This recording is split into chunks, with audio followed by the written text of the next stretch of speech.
होती है और विश्व का एकमात्र देश जो भारत देश माँ से पुकारा जाता है। और इस माँ के शरण में जब कोई चला जाता है, जिस तरीके से बच्चा होता है माँ के पास जब पहुंचता है, माँ के पल्लू तो खींचता है तो उसको सब कुछ मिल जाता है। ऐसे मेरे भारत देश में जब आप रहते हैं तो भारत देश में आपको मौलिक अधिकार दिए गए हैं। यदि आपको कोई तंग करता है, ऐसी व्यवस्था मेरे भारत देश, मेरे संविधान की जो आत्मा है मेरे देश की संविधान, उसमें लिखा हुआ है आपको मौलिक अधिकार दिए गए। यदि आप उनका कभी हनन होता है तो आर्टिकल 32 के दिन सीधे 24 घंटे आपके लिए सुप्रीम कोर्ट खुला है। आप एक एप्लीकेशन उठा के लगा देंगे, पीआईएल के माध्यम से भी जा सकते हैं। आप पूरा वर्णन करेंगे इसमें पीआईएल का भी, सीजीआई के नाम पे आप सीधे चिट्ठी भेज सकते हैं।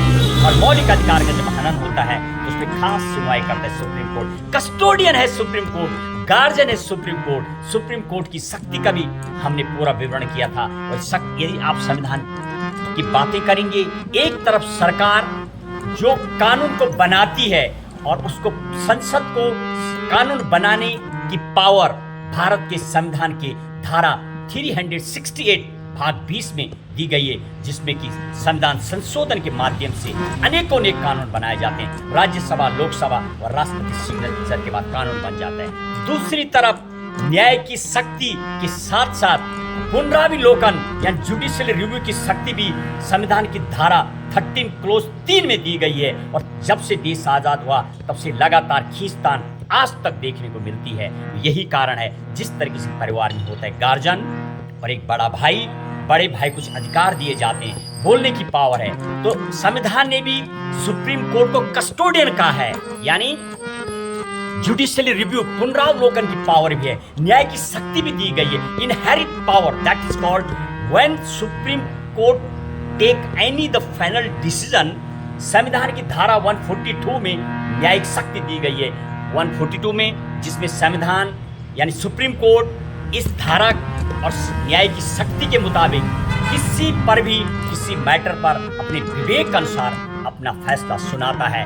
कई बार विवेक के अनुसार, यहाँ तक यही कारण है कि देश में कई बार जब आपने देखा डेथ पेनल्टी हो जाती है, फांसी की सजा मुकर्रर हो जाती है, तो राष्ट्रपति को अलग पावर है। लेकिन कई बार ऐसे अनेक मुद्दों पर सुप्रीम कोर्ट जो कस्टोडियन गार्जियन के रूप में काम करता है, अपनी इनहेरिट पावर आर्टिकल 142 का इस्तेमाल करता है और फिर फैसला देता है जो सर्वमान्य होता है। और तमाम देश के हाई कोर्ट, डिस्ट्रिक्ट कोर्टों में धारा 141 में ऑटोमेटिक लागू हो जाती है।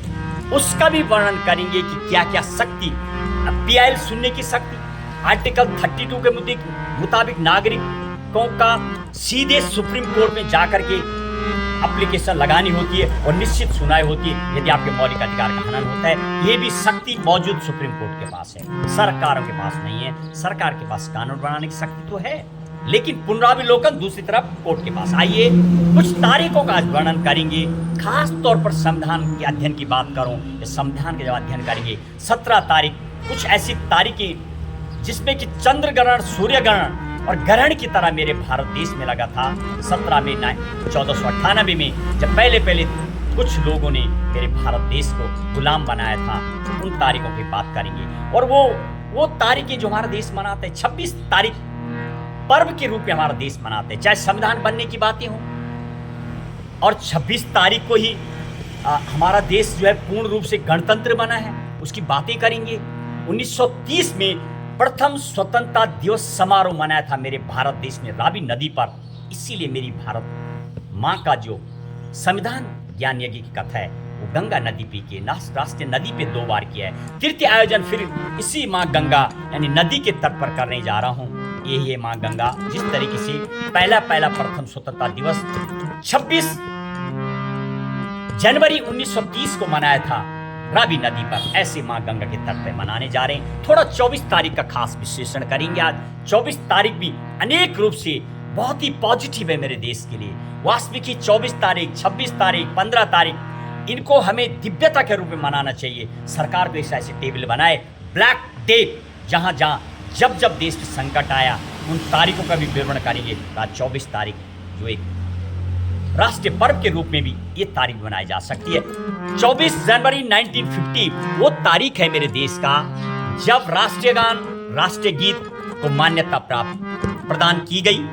24 जनवरी 1950 को इस संविधान सभा की अंतिम बैठक हुई थी और संविधान सभा को उस दिन भंग कर दिया गया था। और उसी दिन जो संविधान सभा की जो अंतिम बैठक के साथ साथ 284 लोगों के हस्ताक्षर उस मेरी भारत माँ की मूल पुस्तक में मिलते हैं, वो 24 तारीख को ही था। 299 डिवाइडेड के बाद 299 में से 284 लोग उस दिन मौजूद थे, जिसमें 15 महिलाएं थी और उन सभी के हस्ताक्षर सबसे पहले नंबर पर हस्ताक्षर पंडित जवाहरलाल नेहरू के और आखिरी में डॉक्टर राजेंद्र प्रसाद है। इसकी भी बातें करेंगे इनके पीछे। उसके अलावा 24 जनवरी 1950 को यानी आर्टिकल 380 के तहत संविधान सभा द्वारा डॉक्टर राजेंद्र प्रसाद को प्रथम राष्ट्रपति निर्वाचित करके भारत में पूर्ण रूप से यानी गणतंत्र देश व भारत गणराज्य बना। गणराज्य का मतलब ये नहीं होता है।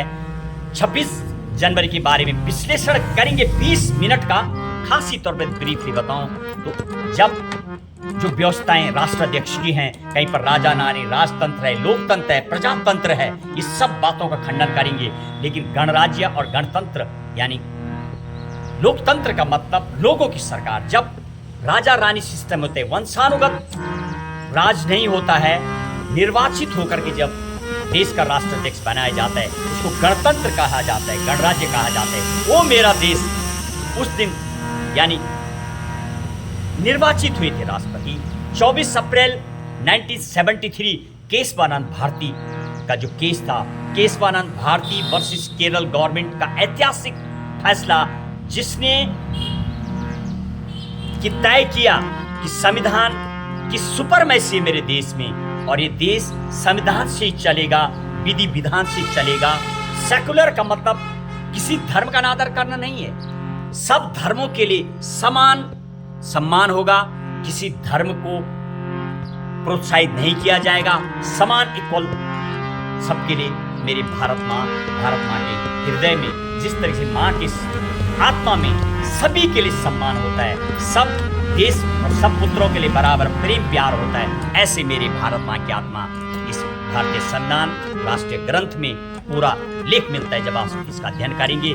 24 अप्रैल 1973 में क्रिकेट के भगवान कहे जाने वाले सचिन तेंदुलकर की जन्म हुआ था और 24 अप्रैल 1993 को कई वर्षों से चली आ रही जो प्रथा थी यानी त्रिस्तरीय पंचायत चुनाव जो और 24 अप्रैल 1993 को ही भारत में पंचायती राज व्यवस्था यानी पंचायती राज एक्ट चालू हुआ था नरसिम्हा राव की सरकार के उस टाइम। और पूरे भारत देश में जब कोई कानून में व्यवस्था बन जाती है, जब राज्यसभा लोकसभा राष्ट्रपति के हस्ताक्षर हो जाते हैं तो ऑटोमेटिक वो कानून बन जाता है। तो पूर्ण रूप से पंचायती राज एक्ट जो हुआ था 24 अप्रैल 1993 वो लागू हुआ था, वो भी 24 तारीख को हुई। और 24 मार्च 1946 को भारतीय संविधान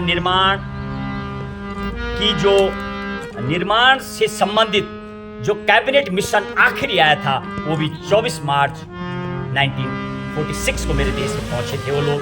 और वही जो कैबिनेट मिशन थी उसी ने ही यहाँ पर नींव रखी थी स्वतंत्र ताकि और संविधान बनाने पर विचार विमर्श के लिए और निर्माण की नींव रखी और सूत्रधार के रूप में सफल भी रही और तभी हमारा देश आजाद हुआ। और आगे करेंगे तारीखों का वर्णन।